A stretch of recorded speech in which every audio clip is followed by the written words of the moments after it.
welcome to the Cigar Chronicles podcast. I am one half of the host team. I am Tremont Arnold, and I have my partner in crime. Ernest Tilley. Thank y'all for joining us today. Yeah, thank you to BS3 Network as well as Roku TV and all the podcast platforms that we're affiliated with. Big up to our sponsors, Crowns by Trey, Customized Brims, also Soul Brothers Cigars, and last but not least, Wing Snob. They just have better wings. Today, we definitely have the honor and the privilege to have four pioneers, trailblazers, and heroes that changed the trajectory of this past legislative session. And I'll let Ernest start off with the introductions. Thank you, Tremont. First, we're going to start with House District 100, Jasmine Crockett. In the midst of political turmoil, economic distress, and racial inequality, civil rights attorney Jasmine Crockett laced up her shoes to march for justice and run for the Texas House of Representatives. Jasmine has practiced law in Texas, Arkansas, and federal courts for more than 15 years, including as a public defender and later building her own civil rights, criminal defense, and personal injury law firm. Jasmine has been a voice for over 5,000 clients in the courtroom, including high-profile cases such as representing the families of Botham Jean, Jordan Edwards, and Atiana Jefferson. Jasmine was one of the lead architects for the Texas Democrats' quorum break. She took our fight to the seat of our democracy and brought national attention to the injustices. Representative Jasmine earned her BA in Business Association from Rhodes College and her JD from University of Houston. She is licensed to practice law in Texas, Arkansas, and federal courts. Crockett is the past Bowie County Democratic Party chair, holds various leadership positions with the legal community, former board member of Dallas County Metrocare Services, and is a proud member of Delta Sigma Theta Sorority Incorporated. She has a 100% pro-choice and pro-labor voting record. She is a founding member of both the Texas Progressive Caucus and serves as a vice chair as well as the Texas Caucus on Climate, Energy, and Environment, for which she is the treasurer. Jasmine is proud to serve Texas on the business and industry and criminal jurisprudence committees. Thank you, Jasmine, for attending our podcast this evening. Absolutely. I've got to work on my team's updating of my bio in a little bit. So I'll clarify. While I've worked very closely with the families of Tatiana Jefferson, as well as Botham John, I am not a part of their legal team. So I just want to make sure that that's clear. Some people have seen us together, but no, I'm not a part of their legal teams. Okay, no problem. My apologies for that. Again, we thank you for joining us today. Next, we have House District 103, Raphael Anchia. Raphael Anchia is currently serving his 9th term in the Texas legislature and represents a western corridor of Dallas County, which includes the cities of Dallas, Farmers Branch, and Irving. Representative Anchia currently serves as the chairman of the House Committee on Pensions, Investments, and Financial Services. He also serves as a member of the Energy Resources Committee, Redistricting Committee, and the House Administration Committee. Representative Anchia is currently serving his 2nd term as the chairman of the Mexican American Legislative Caucus, the oldest and largest Latino legislative caucus in the nation. Prior to serving, thank you. That's plenty. That's okay. I can go on. Awesome. Okay, we'll stop right there. Yeah. No, because I'm worried that mine was long too. Let's just stop right there. No problem. Thank you again. Hey, I appreciate you, Ernest. Yeah, and for the purpose it's good to be on with you. Thank you so much. For the purpose of our 2 additional guests, I'll refer it over to Tremont for introduction. All right, we have State Representative for District 104, Jessica Gonzalez. Representative Gonzalez serves as the Vice Chair of the House Committee on Elections. She is a member of the House Committee on Insurance, the Vice Chair of the Texas House LGBTQ Caucus.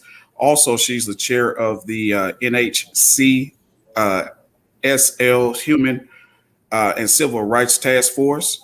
She practices personal injury at her law firm And also, throughout her life, Jessica has remained conscious on her family's courage and determination. She attributes to her ambition, strong ethic, and values to her parents. Representative Gonzalez plans to use her diverse educational, professional, and policy experience to bring positive change into the House District 104. She also earned her bachelor's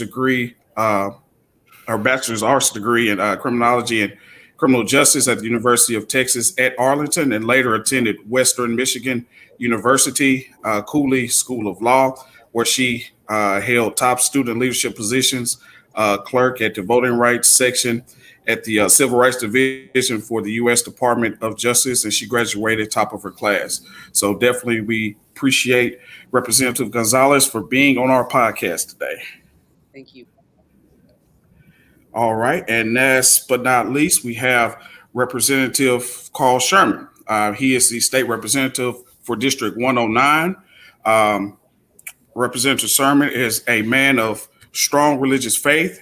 He presently serves as a role of the senior pastor in the Church of Christ. He is a trailblazer in both politics and public administration. Representative Sherman was elected as state representative, District 109. He's been in that seat since 2018. Formerly, he was elected as the first African American mayor of DeSoto, Texas in 2010, and was reelected in 2013. Sherman's determination and commitment to public service reached beyond the citizens of the best southwestern area and include North Texas region. In 2016, Sherman was appointed to the North Texas Tollway Authority Board of Directors. Thank you very much, Brother Arnold. Thank you so much. You can get to the part where he's married, has 5 kids, and 6 grandchildren. Thank you so much. There you go. Well, thank you guys so much, and thank you for making the reading of the bios a lot shorter than what they could have been. I like that hat. But we definitely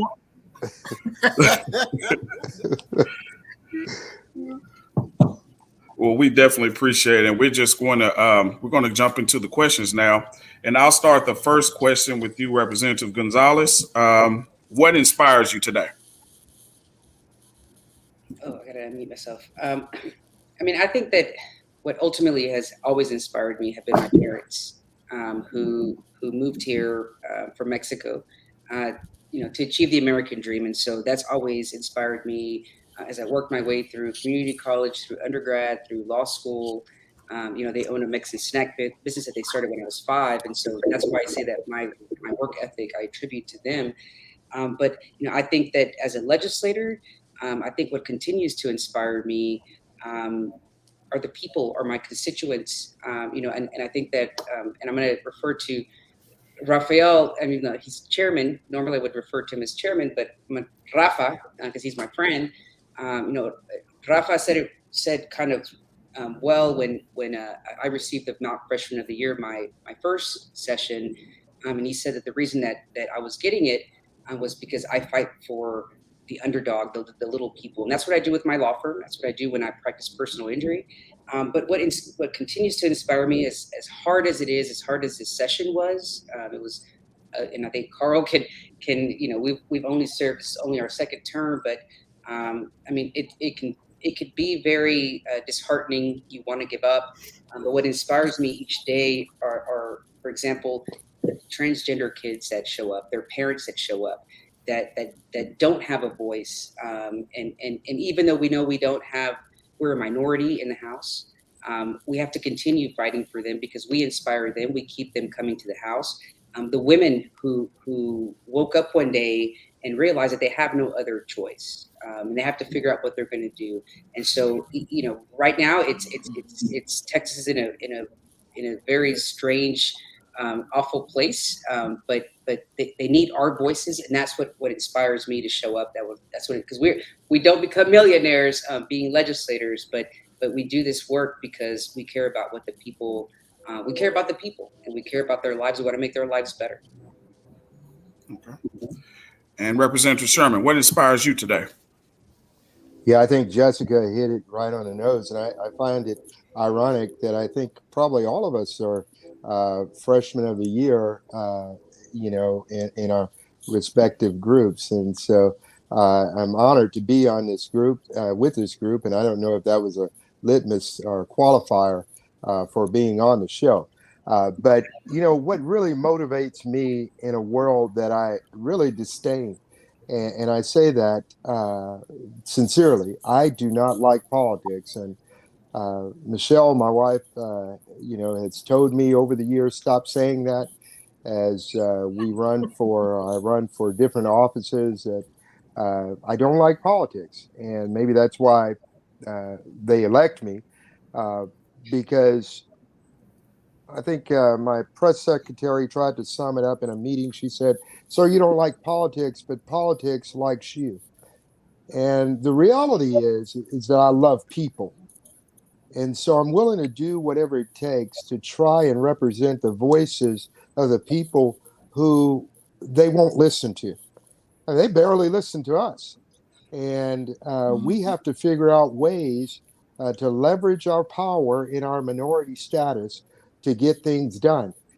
Because we are dealing with a party that opposes really pure democracy. They want to minimize the voices of people in participating in our democracy. And so when your party is threatened, and I'll say this real quickly, but when your party is threatened by the voices of the masses, then what you begin to do is gerrymander and redline our democracy and rig it so that their voices won't count as much. And the only way we can win right now is to ensure that we participate in our democracy with the statewide offices. They know every presidential election that they're going to lose pretty much. It's an anomaly when they win because the popular vote is trending more and more toward the progressives, people who are more liberal. Even the Republicans who are moderate are more libertarian. They are fiscally responsible and conservative, I should say, but they are progressive in their views. So they know that they are in a losing party. It's just a matter of time. And so we have to continue to participate, get our folks to vote, and know that we can win the governor's office, we can win the lieutenant attorney general, and so on for those statewide offices. All right. And the same question for you, Representative Crockett. These answers are about to get shorter and shorter because, there's not much to add to what Jessica and Carl both said. But I will say that the old and the new inspires me.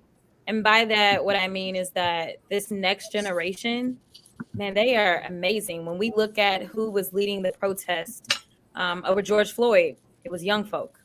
When we look at who is out there talking about climate change and really advocating for us to make sure that there's like an actual world to exist, it's the younger generation. And so they really are so inspirational to me. I was blessed enough to have 26 interns in this crazy legislative COVID infested session. And there was legislation that they proposed.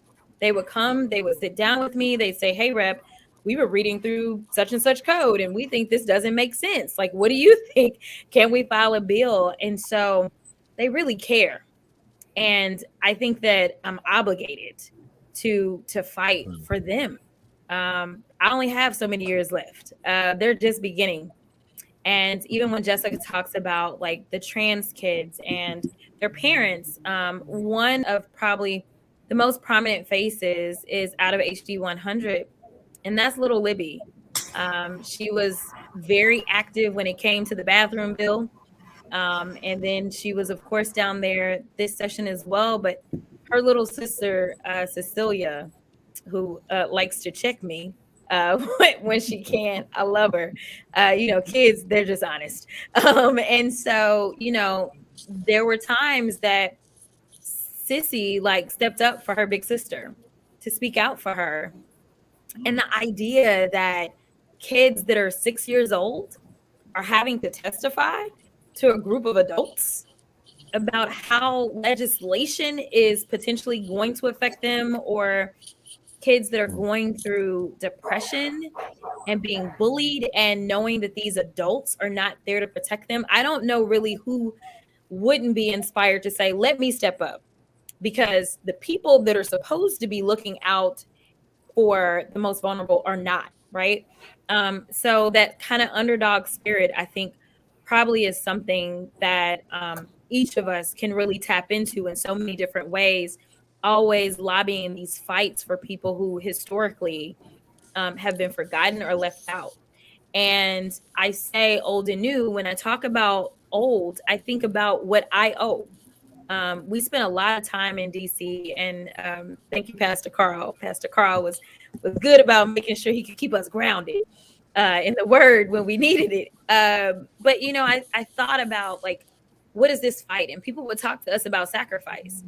And while it was a sacrifice, it was nothing like what had to take place for us to even have the opportunities that we have. Knowing that I'm only the 22nd Black woman ever elected to the Texas House, this isn't like ancient history, right? Like, we're talking about like a generation ago. Literally, Eddie Bernice Johnson and Symphonia were the first two Black women elected just in the 70s, right? So it's like, what do? You only got here because of them. So what do you owe? Like, there is so much that comes with privilege. There's obligations. And so I owe it to pay it forward. So that part. And then, of course, our constituents. While we were gone, we didn't know what anybody knew. Like, we're in our DC bubble, hiding out with our warrants, right? Like, we don't know.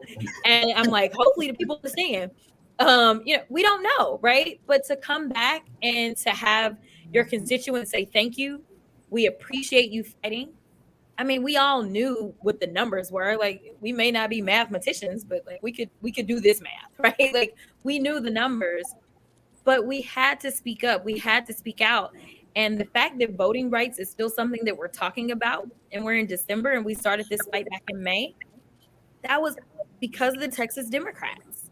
And so while the legislation passed, while maybe they won that battle, the war is still going on. And so I love my constituents. It was a tough decision to decide to make a transition, but I love them, and I believe that they all love us.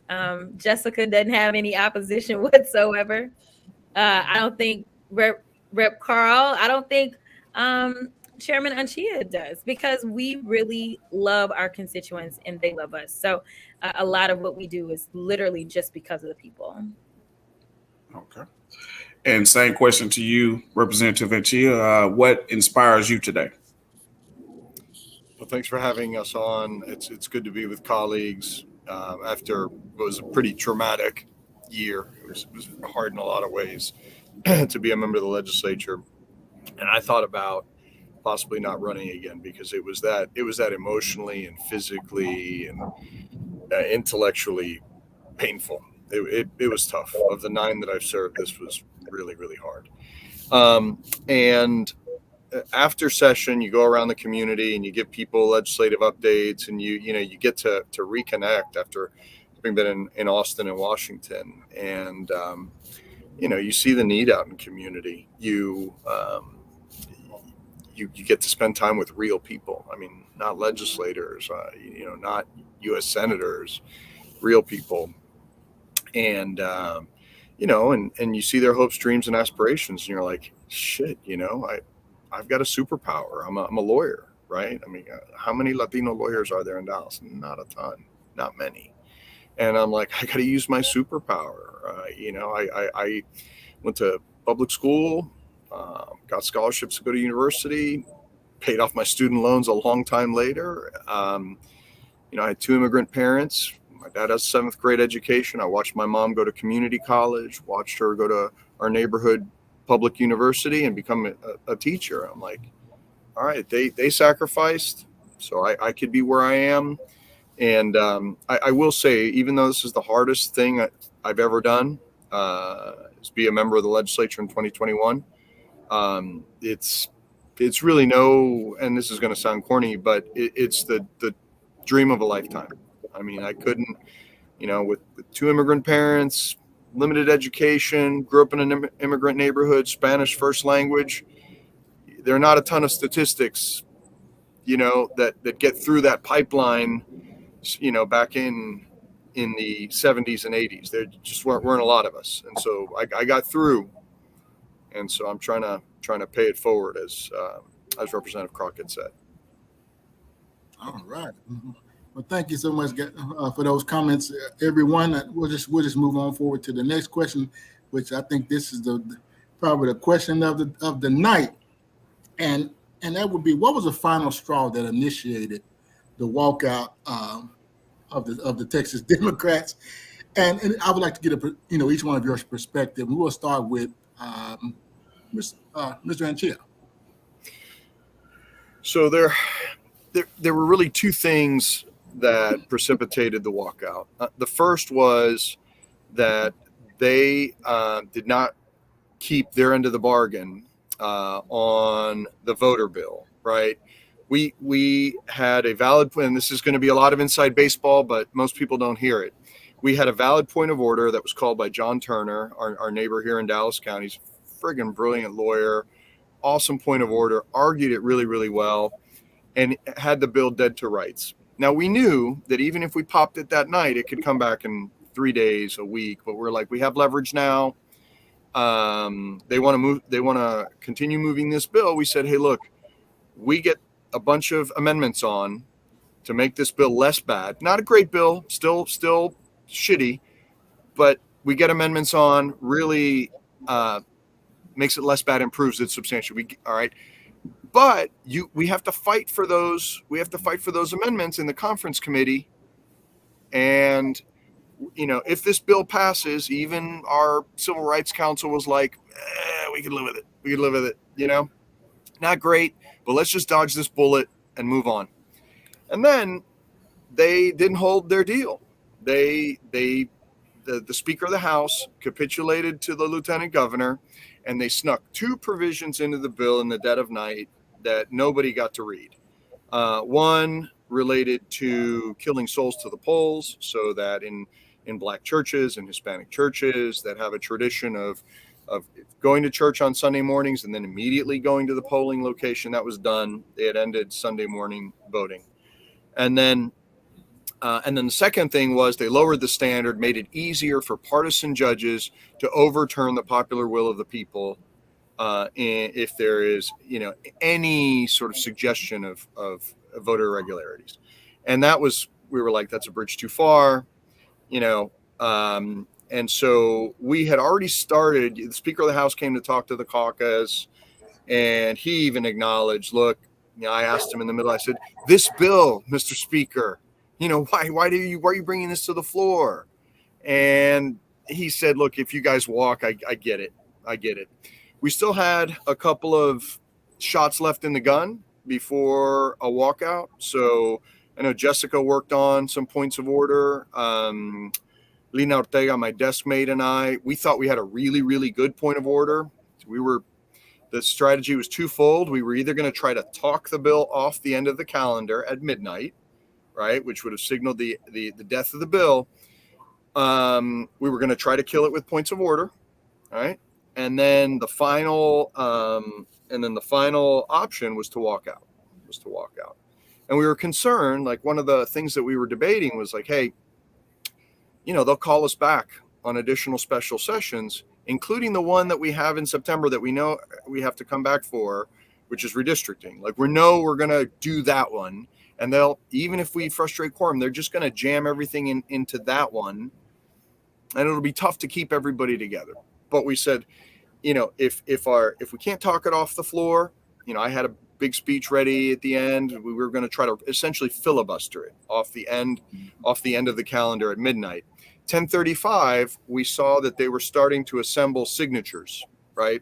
They're starting to get signatures together to use a procedural rule to frustrate our filibuster. And that was, if you get 25 signatures of Republicans, they can immediately cut off debate and pass the bill.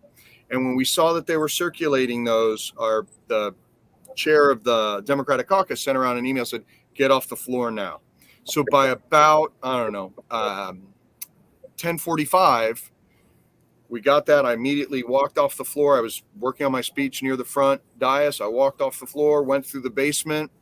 Nobody saw me, and somebody turned the corner. I was like, oh, damn, hoping it wasn't one of the DPS guys.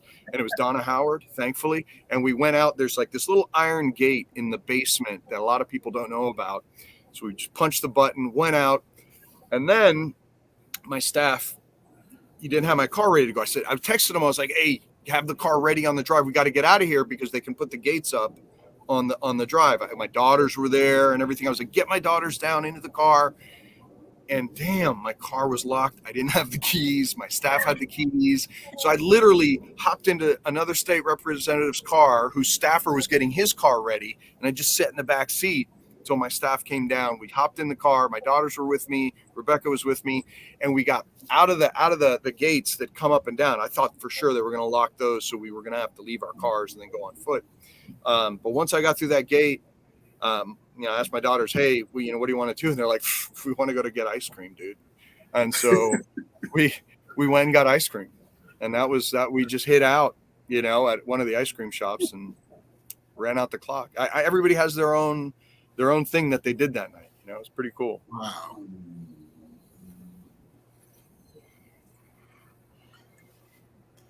Oh, you kind of froze up. That was fascinating. God Almighty, I never knew that piece of it. That's very interesting. Wow. We'll go to Representative Crockett. Oh man, this session was it was a new experience for me, to say the least. As the freshman in this bunch, for me, I describe it as an abusive relationship, and I felt like we were constantly being beat. It was just like, we gonna beat you today, we gonna beat you some more. And if you talk to senior members, they would say, usually we get one terrible bill, right? Like one major thing we got to fight maybe on one day. Instead, it was like 1, 2, 3, 4. Like it was like we were being hit from every angle. And so I think people were reaching kind of a fever pitch at different times, especially depending on like what issues were really big and for them, right? So like a lot of people didn't understand when we walked out, we killed a terrible worker preemption bill that was lingering and on the calendar. We also had a terrible bail bill. We had 2 terrible bail bills that they were trying to push through as well that would die. Along with, so there was like the one thing that kind of was the overarching, and I think everyone, no matter where you fit on kind of our scale of Democrats, right? Because we just lost a Democrat. Our most conservative Democrat just became a Republican. So like no matter where you fit on the scale, there was kind of something for everyone, right? But at the very kind of baseline of it was democracy. And I think we all said, listen, like they've gotten everything that they wanted. Like this is just one step too far.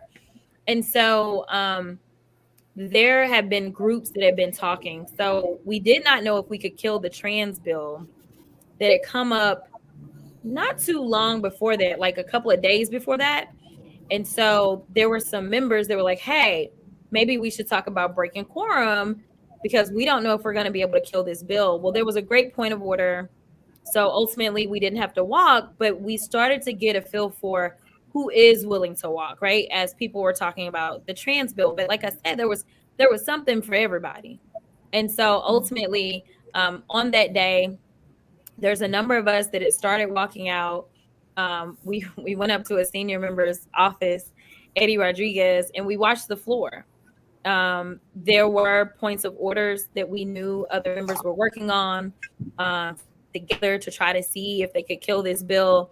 And so we were kind of huddled up and watching the floor to see what would happen. And it became clear there was kind of a test vote that happened. There was a vote because they needed to do an amendment to go outside the bounds. They had to do an out of bounds resolution. Sorry. So they did a vote and we saw, wait a minute, there's only like 13 extra people. And so we're like, okay, because like people leave the floor all the time. People don't understand that. Like we're never all on the floor. Like people leave the floor. So, like the Republicans hadn't really paid attention. They were bracing for it because keys had been pulled like the day before and some stuff like that. But like on this particular day, like it just seemed like people randomly left at different times. So I think we were up like 13 or 14 votes over quorum. So then we started to realize that there's some people that weren't on the floor and people were voting their desks. So Gina Hinojosa goes down and she snatches keys from different people's desks so that no one else could vote their desk. But we needed to make sure that the votes were not going to be there for quorum. And so I said, I don't know if we're going to do this. Like I remember having this conversation with Gina, and Gina goes, Jasmine, you just got to have faith. So I was like, okay. And so I remember by the time we got the text, because it really wasn't like the most organized thing. Like the second time it was organized. Like clearly you don't get private jets and fly out without organization. But this first time was like, we're going to see if it happens. And so I remember her telling me, you just got to have faith. I was like, all right then. And so then we got the text from Chris. So we leave. I don't know if we've broken quorum or not. We just knew we had to get out the building because we didn't know what would happen. Like Sherman and Chia said, we're like, okay, we're getting out, right? And so I remember a journalist from Dallas calling me, and he said, Jasmine, are y'all breaking quorum? I said, I sure hope so, but I don't know. And so I actually was screaming the floor, like watching this because the boat was just so low. And so I could hear it. So I actually heard that we'd accomplished breaking quorum while I was on my way to the church. But it was just kind of like there was something on the menu for everyone to hate. And I think at the core of every single Democrat, and it should have been at the core of every single like elected member, that they should care a little bit more about democracy and making sure that we are ushering it through in a fair and just way. But seemingly only the Democrats cared about real democracy. And I think that really was the one uniting factor for each and every one of us, on top of like it was most of us had democracy plus like there was something else that we also hated that we wanted to see gone. And so we really did kill a bunch of terrible bills that they really had to fight to get through. They did not make it on workers' preemption, thank God. They tried over and over. But they did make it through with half of their bail bill, not the entire bail bill. So those are the stories nobody wants to write about, but there are definitely other good things that really happened because we left. Thank you. Good God Almighty, that is crazy. We'll go to Representative Sherman.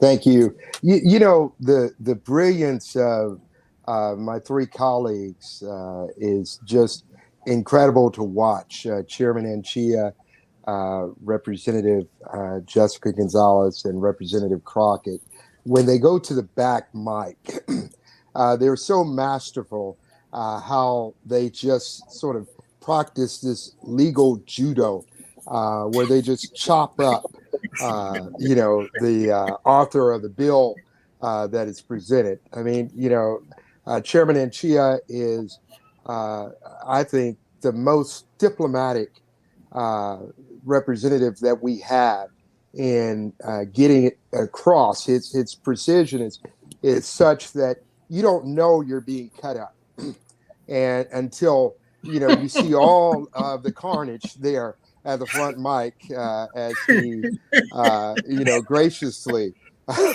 leaves them with nothing on. And still, their arrogance to pass this bill, to defy democracy, they were just determined.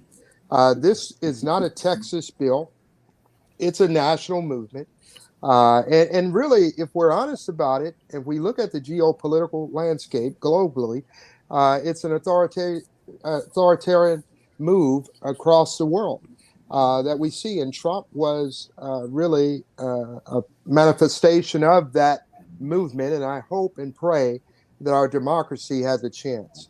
I know that Representative Gonzalez, working with the Obama administration, on voting rights, certainly had a lot of experience with this. For me, as Representative Crockett mentioned, I saw this as an abusive relationship. I've always seen it as an abusive relationship. You see, when Representative Gonzalez and I came into the House, we came in at a time when we flipped a lot of seats. And so here it is, you are entering into an abusive relationship that you really don't know how bad things are. But it's only because of the threat of all these seats that they've lost and the ominous feeling or forecast that they have that they're going to lose more if they keep going extreme. So that session, the 86th session, we were able to finally get something done radical in public education because of that, I believe. And so we're in this abusive relationship.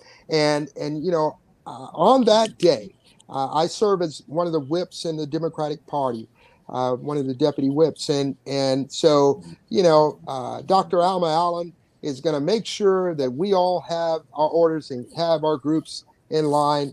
This is going to happen. Be ready for it. It's going to happen. I already called my wife and told her, look, pack up, come in the gallery, watch the theater, and I'm going to come up for a moment, and then I'm coming down. That's going to be signed to you that we're getting ready to go in just a minute.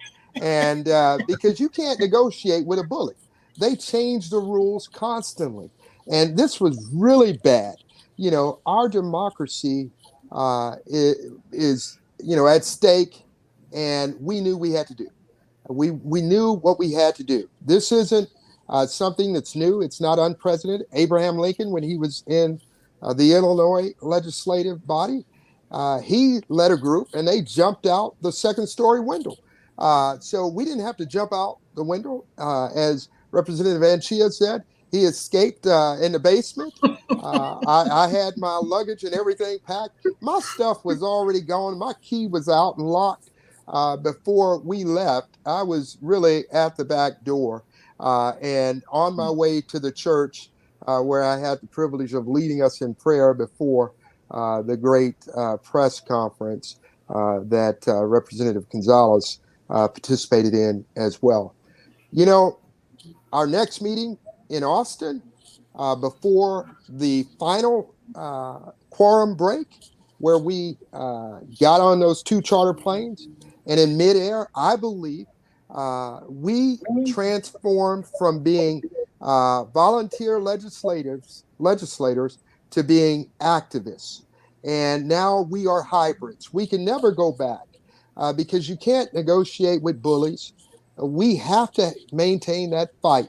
And I know I got a reputation, Chairman Anchia. I appreciate your calm, cool hand Luke approach. That folks kept saying, Sherman, you would be willing to stay here till 2024 if necessary. And yes, I do believe that what they really wanted was redistricting. And, we've got to do everything we can to get back the losses that we had. So, it was a really great experience with some great people that we got an opportunity to build bonds that I don't think any of us will ever forget.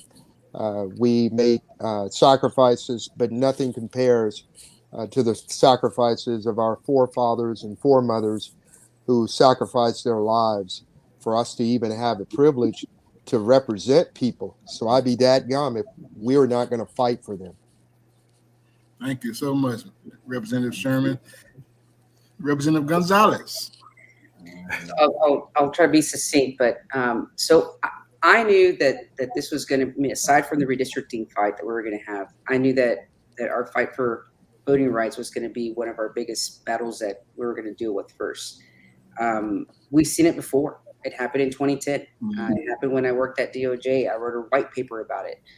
This is what happens when Republicans when they're scared about what it means when Democrats go out to vote, when people of color go out to vote. And so I specifically requested to be vice chair of the elections committee. Now, for a little bit, I was a little bit regretful about that when the assignments came out and I saw that Briscoe Kane was the chair, but I knew that I could spar with him, and I knew that I can bring it because I know what discrimination looks like in reviewing voting rights cases at DOJ, and so at that moment, I was on a Google chat thing with my staff, and we were watching when the postings came out, and I told my staff, I said, look, this is going to be my fight this session. Like, this is what I have to focus on, because I'm the ranking Democrat member on the committee, and this is what I have to focus on. So that was my focus, was trying to defeat this voting bill, and then also just all the attacks on the LGBTQ community, mainly transgender kids that we keep seeing. Right? They change it every session, and so I told my staff, I said, look, let's just file our core bills, but I'm not going to plan on really pushing anything, because our fight, right? My job is going to be fighting. It's going to be in committee. I hired a lawyer that I paid for through my campaign money, because we wanted to help build a record for litigation, because we knew that's what was going to happen. And so I knew that fight was there from the beginning, and since, committee assignments came out, and I have, in my entire life, I have never been treated the way that I was treated in that committee, just being disrespected, being disregarded, being ignored. I tried to recognize, Chair Collier, who, mind you, there were no Black members on the elections committee, and she's the chair of the Texas Legislative Black Caucus, and it was like just a circus, and how the chair ran this committee. And so it was just kind of a culmination of that. And it wasn't just this big voting bill. I mean, there were a whole host of bills that we were fighting throughout the every week when we had committee, and them trying to roll us back to the old Jim Crow days. And so it was tough. And so, I think that with them still pushing this legislation, with there being a lack of data, to show why they want to actually pass policy, right? Our job is to make the lives of Texas better, not to make it worse, not to make it harder. And so when they justify that, in pushing this legislation with no data behind it, no credible data, when you have people testifying that are driving from all over the state, staying there for hours to testify, and them being ignored, people with disabilities, I mean, it's a whole host of people, right? And it just gets you. And then when, and just the way that they just rammed it through committee, they rammed it to the floor. It didn't matter what we had to say. It didn't matter if I had an amendment to offer in committee. I was being denied the opportunity to even present it, even though I knew it was going to be voted down. I mean, there are certain, and Rafael can Rafa can attest to this, that there are just certain traditions that you have. When you're going around that, when you lack respect for your colleagues, we can disagree on a policy, but there's no need to disrespect people. And that's what continued to happen, even on the floor, right? And so I knew that was one of our big fights. And I had, been talking to some of my colleagues, I know that Gina's name has been mentioned. And so it was like, this is going to pass, and they're not going to care. And they're just going to, ram this bill through. And so we have two choices, right? We can either, figure out if we have a point of order, right? There's a whole host of things that we can do, or we use a nuclear option, right? But I have to be on the floor, and I know that Rafa and I, we talked about this a lot, and I know that he's had to endure these battles on the floor for several cycles before any of us served. But I had a responsibility to be on the floor. Now I was working with my colleague, Gina came into my apartment the night before, and she reached out to the pastor at the church that we ended up going to after we broke quorum. We were just trying to think of contingency plans, right? If shit blows up, then we're rolling, and that's what ended up happening. I mean, we put up a fight. We had point of orders. We asked the questions at the back mic. Same thing happened, right? They were giving no actual responses to our questions. It was not based on any data. And then I think that probably the breaking point for a lot of us were the amendments they stripped out, right? They stripped out some good amendments that were Democrat amendments that weren't anything crazy. It was, it was just to smooth, to make the process smoother. But then when they came back and tried to make, make it easier for you to overturn elections, and all those portions got added at the 11th hour, right, in the middle of the night. Not even Nicole Collier, who was on the conference committee, not even she. I mean, her and I were communicating a lot, and with her and I was working through, with her as while she was on the conference committee, and not even she was given the actual amendments that were being offered. And then when they offered that amendment that would affect socials and polls, I think that was like, it was those two amendments they added that were just like, what the hell, like we've already seen this bill kind of blow up into something that obviously Texans don't want. We want to encourage people to vote, but so I think we kind of saw the floor kind of trickling out. There were some of us needed to stay on the floor to fight because we had questions, we had point of orders. We had some other folks that were watching the floor. Had to create the record, right, Jessica? I mean, like, people had to be on there to create the record for the court fight, and Jessica was at the back mic, like, blowing people up. And I had my key in my pocket, my desk key in my pocket, and and as I kind of started, a lot of us were working the floor. Raphael was back there tearing up Briscoe. A lot of us were, yeah. I mean, so I think that it was kind of, as Jasmine mentioned, I mean, it was kind of organic, and just how everything happened. But some of us had our fight on the floor. Some of us had some other, our other job was to kind of help, bring people together and pull people off the floor. And then eventually, right, I think everybody just kind of said, we got to go because this is going to happen. And they really don't care what we have to say. Boy, that's some powerful stuff. Boy. And and that's good information to give from all of you, because like I said, a lot of folks don't know the internal process, and I thought that was what y'all presented, man. I think folks really need to hear, all that transpired that led up to the walkout. So we thank you so much for bringing that to light. I'm gonna pass it to Tremont for the next question. All right. I'm definitely interested in the answers to this question, and I'm gonna start off with Representative Achia. From a scale of 1 to 10, how would you rate Governor Abbott's time in office so far? I give him the lowest marks possible, to be honest with you, and it really is. It comes from a place where of sadness, to be honest with you. Like, Texas is the 9th largest economy in the world, right? We sit at the center of North America. We are a great state, right? We're a wealthy state. And we really deserve a governor that's going to project the excellence of our state.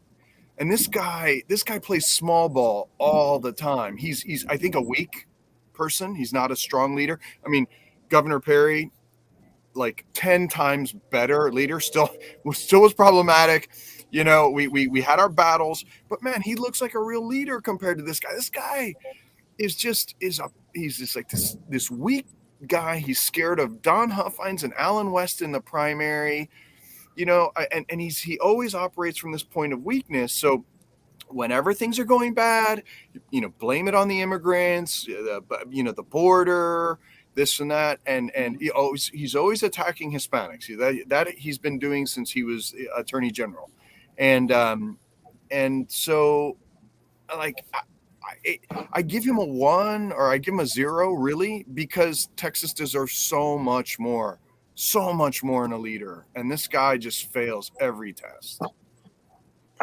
Representative Crockett. Yeah, I'm on the negative end of the scale. Listen, here's my issue. We all allegedly, at the core of who we are, should go into public service because we really believe that we can do good for the people.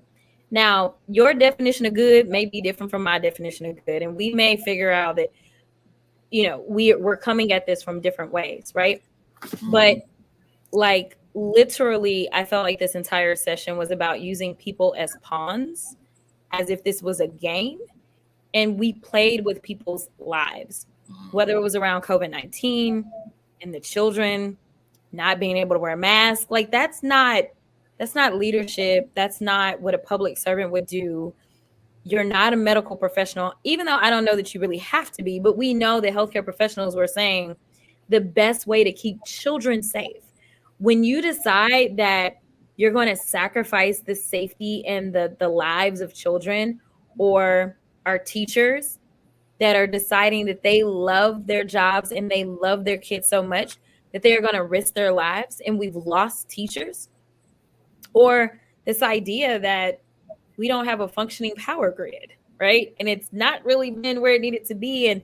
And granted, you know, most people don't realize it was kind of like, let me point the finger over here and I'm gonna point it over here.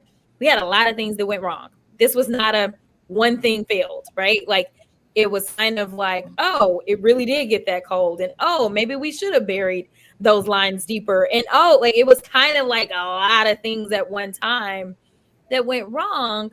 And instead of being sincere about the fact that we had lives that we shouldn't have lost, like why are we losing people to freezing in Texas in the winter? Like, how does that make sense? And so, okay, we messed up. Let's fix it. We didn't.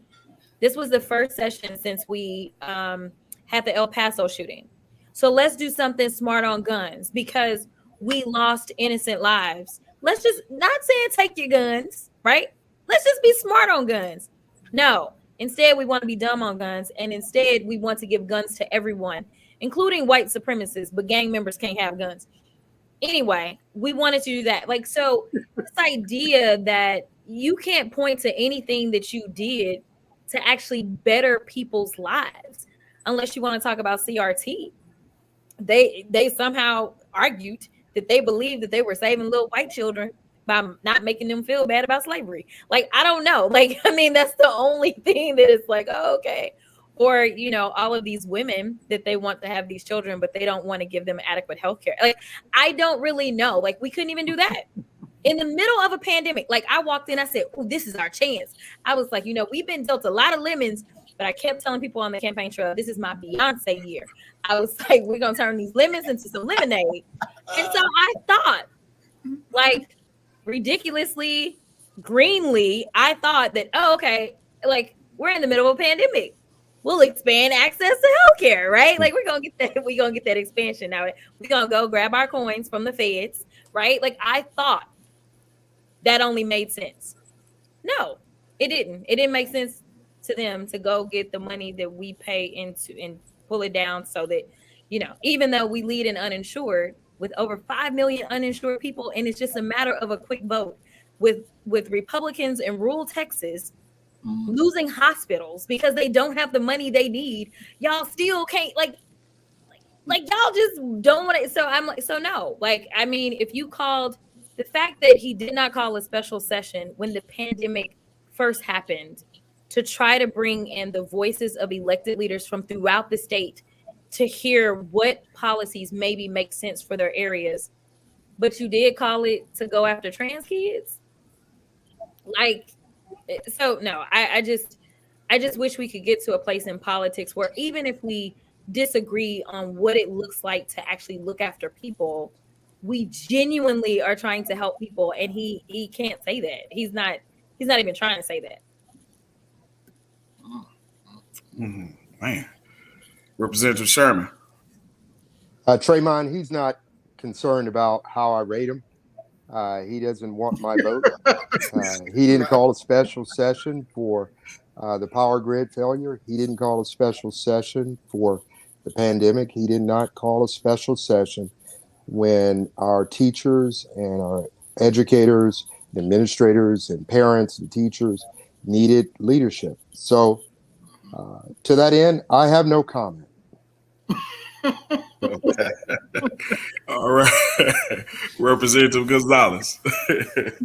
Well, I won't spend too much time talking about Abbott because I don't think that he deserves too much of our time, but I would give him not a 1, but a 0. But I think that most importantly that it's the Republican Party, right, that is pretty much going extinct, right? They have no platform. Their platform is to attack the Democrat platform, and that's all they've been doing. Right. And so it's our responsibility to talk about those things, because we're just trying to make the lives of people better. We actually have a platform that is going to improve the lives of people in our state, and their platform is to attack what we're doing. Their platform is to make the lives worse. To when these kids are testifying, as Jasmine mentioned, and we've all seen this. I mean, Raphael has been, a staunch, advocate for the LGBTQ community. When these kids are testifying and saying that this leads them to contemplate suicide, and you still push an agenda that is going to push kids to contemplate or even commit suicide, I mean, that people need to know what is happening in Austin, because I think that's the problem, right? Is that people need to know what their elected officials are doing. Elections have consequences. This is our time to talk about these issues, and this is where we can make a difference. Wow.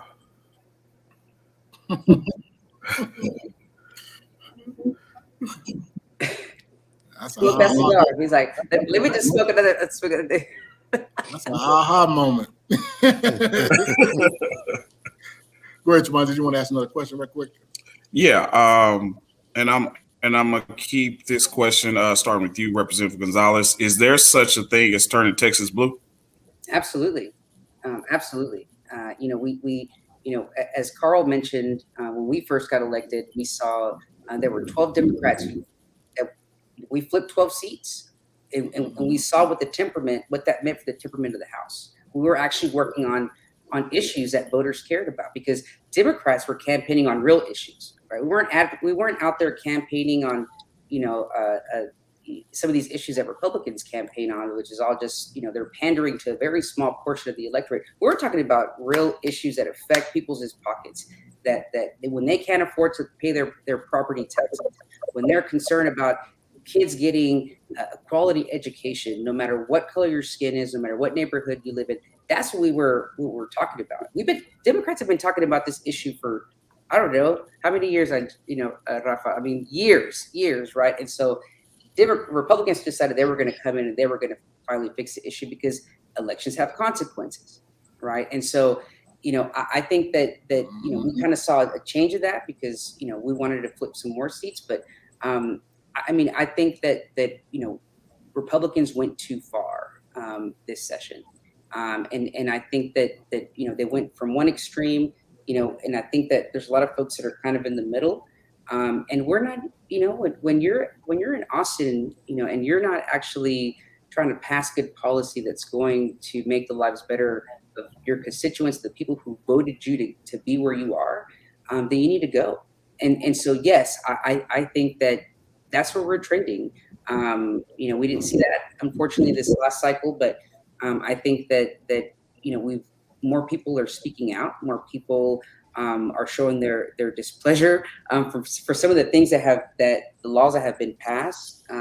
Whether you morally believe it or not, or whether you would choose to do certain things, it's not about that. It's about people just being able to be their authentic self, people being able to make a decision over their own bodies. And people need to see that they're being hypocrites about it, because they are, right? I mean, as Jasmine mentioned, when they want to talk about the mask mandate, oh, this is my body, my decision, but yet they want to make decisions for other people, right? And so these are things that we need to be talking about. And yes, absolutely. I mean, we have to always have hope. If anything, we gain some numbers in the House, we can at least help try to kill some of this stuff, or some of this bad law that's already passed. So. Thank you so much. And God, what time has flown. We have like 1 minute. So for the sake of time, we'll let Representative Crockett answer that same question. I'll keep it short then. Yes. In short, I absolutely believe that Texas is already blue. When you look at the demographics of Texas, they more so align with the demographics of California. But Texas is the hardest state to vote in, period. That was before they decided to go ahead and suppress the vote more. So I think that we are a voter suppressed state, and I think that they wanted to continue with that suppression, and that's exactly why we don't look blue. But I can promise you, I believe that we are already blue. Absolutely. Thank you. That's what you call drop the mic. drop the mic moment. And in closing, what we want to do is, I know this is election year. We want to give each one of you 1 minute, maybe 1 minute and a half, just to give your final closing, and we'll start. I'm gonna do it by the House District number, so it's so that we're clear. So we're gonna start with House District 100. Jasmine, and just let us know what your plans are for the future, and then we'll go to Representative Anchill next and go from there. And also where people can find you on social media. Yes.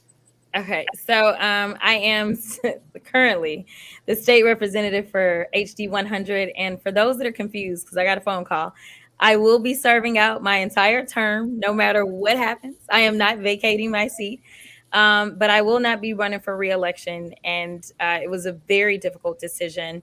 But to have the Congresswoman decide that you are the one that she believes should take her place in DC is a big deal. And so I am running for Congressional District 30 right now. I am Jasmine for Us now instead of Jasmine for 100. I'm Jasmine for Us on all social media platforms. But what I want to tell you was that we are really living in hard times for so many reasons, whether it's the pandemic that's plaguing us or whether it's just the awful politics that we're dealing with. And so I hear from so many people that they're just kind of beat down. We've been beat down for like a minute, right? We keep getting beat down. And I know that there are those that are frustrated with the current administration, and everybody is predicting bad things because we're beat down. But what we have to understand is that it's not always going to be upbeat. And if we turn out, the times we need to turn out is when we're beat down. That's when we got to dig deep and we got to show up. It can't just be that we show up when everything's going great. We got to show up when things are going bad in even bigger numbers. So I just encourage you to all make sure that you show up and vote for whomever it is that you support for whatever offices, but you've got to participate in this democracy. That's what we fought for. We had warrants out for our arrests because we were fighting for you to have the ability to show up. So the only thing I'm asking for is for you to just make sure that you show up. Thank you so much, Representative Crockett. Representative Anchill. So I'll just follow on that really quickly and say our democracy is at stake. I mean, the Republicans are trying to dismantle it little by little, and for son of immigrants who came to this country from an absolute dictatorship and from a country that had one-party rule for 70 years. We take this stuff very seriously. I think we're in a very delicate and dangerous time because, as you know, 95% of all the growth in this state is people of color, minorities.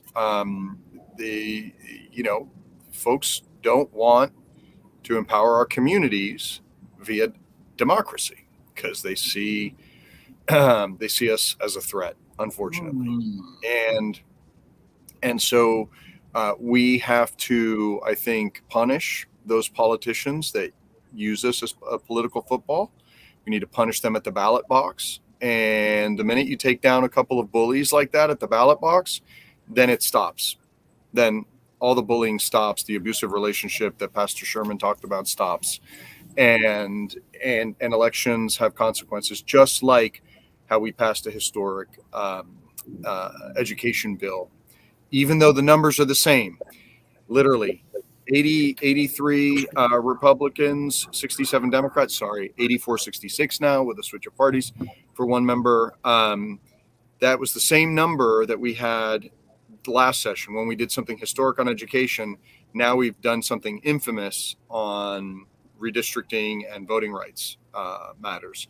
And if we punched at our weight as a community, it would be ball game. I mean, this is already a purple state. I believe as has been said before, it's a non-voting state. If we just vote, punish a couple of these bullies who attack our communities for political gain, and then suddenly it's going to be a new day in Texas, and Texas can live up to the greatness that we deserve as a state. Wow. Thank you, Representative Anchill. Next we'll go to Representative Gonzalez. Thank you. So, as Jasmine mentioned earlier, I'm not opposed. I'm in a very safe Democrat seat. So, although these are, some of these are safe seats, these are not safe times. right? And so I think that I want to close out with saying that and encourage people to educate voters. I mean, that's one of the best things that we can do right now. Register people to vote. Give them a reason to go vote.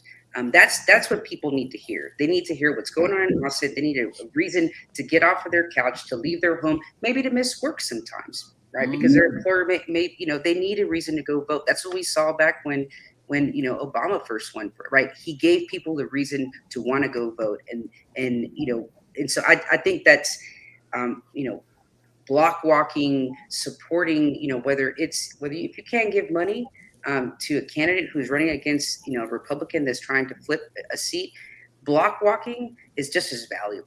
I promise. And, making phone calls, helping in any kind of way. I mean, volunteers are what run a campaign. And so, I think that it should be, it's all hands on deck. And so I encourage people, to get involved as much as you can. I know that we all are going to, whether we have a race or not. But my social media, I guess, handle or whatever it's called, it's Jessica for Texas, all spelled out. Follow us. We're constantly putting information out there for folks. But yes, please get involved. Help these great candidates that are running. Texas. We need to do better than what we're doing right now. Thank you, Representative Gonzalez. Lastly, Representative Sherman. Ernest Tilley, Tremont Arnold, thank you so much for having us on tonight. Look, I'm excited about some of the success we experienced. I was grateful to my colleagues in the support of the passing of Botham Jean, the 26-year-old accountant who was killed in his own apartment here in Dallas. We passed legislation, HB 929, that now requires police officers must activate their body cams and they must maintain the body cam being on for the duration of the investigation. That's progress. Politics, it seems, is a process of amelioration, sort of like football is a process of a game of inches. But every now and then you ought to get a Hail Mary. And so that's what we got to keep pushing toward. We've got 30 million Texans. So 30 million Texans, and yet the majority of them live in 12 counties: Harris, Dallas, Travis, Tarrant, El Paso, Montgomery, Williamson, Hidalgo, and all of those folks that live in those counties those 12 counties represent 18,500,000 Texans. That's the majority of the Texans live in the urban counties. Folks, there's an attack on our democracy, but there's also an attack on our urban and suburban areas, because these are the individuals that are the others to those that are in power. And it's no different. This is a modern day plantation. When you look at the 254 counties across our state, counties like Loving that have 66 people. How loving can you be if you only have 66 people in the county? That's no offense. I may have some cousins there in Loving. But we have to do everything to make sure that we understand that together we're powerful. And that's why, while I'm running for re-election, and yes, I do have a formidable opponent, a couple of them, me, myself, and I'm going to fight hard to beat them. But I'm also supporting Lee Merritt for Texas Attorney General. I think that we need, as a state, a constitutional attorney and a former school teacher to have in that position. Thank you very much. Thank you so much. Thank you, guys. And in closing, I'm going to defer to Tremont. Well, we definitely appreciate these trailblazers and these definitely stand up people that represent us down in Austin. And we couldn't, like I said, we definitely couldn't have done any of this without you guys. So we definitely appreciate your hard work, your patience, your sacrifice, and everything that you've done. Especially this past legislation, Brian, go to make sure that you definitely looked out for the best interests of Texans, and we definitely appreciate that and all your hard work. Just to give a little info, me and Ernest, we will be registered voters every Monday until early voting. at the DPS Center on the one in South Dallas, as well as the one in Garland. So we'll be doing that every Monday from 9 to 12. We hope to get 1,000 people registered before early vote. As a matter of fact, no, we will get at least 1,000 people registered before early vote. So definitely, if we have anybody that wants to come out and help us out, we'll definitely be registered voters. So we definitely appreciate our guests today, our esteemed guests. I'm not going to just say guests, our esteemed guests. And we definitely appreciate your hard work. And we definitely thank you and definitely continue to fight. So until next week, thank you for tuning in, and we're signing off.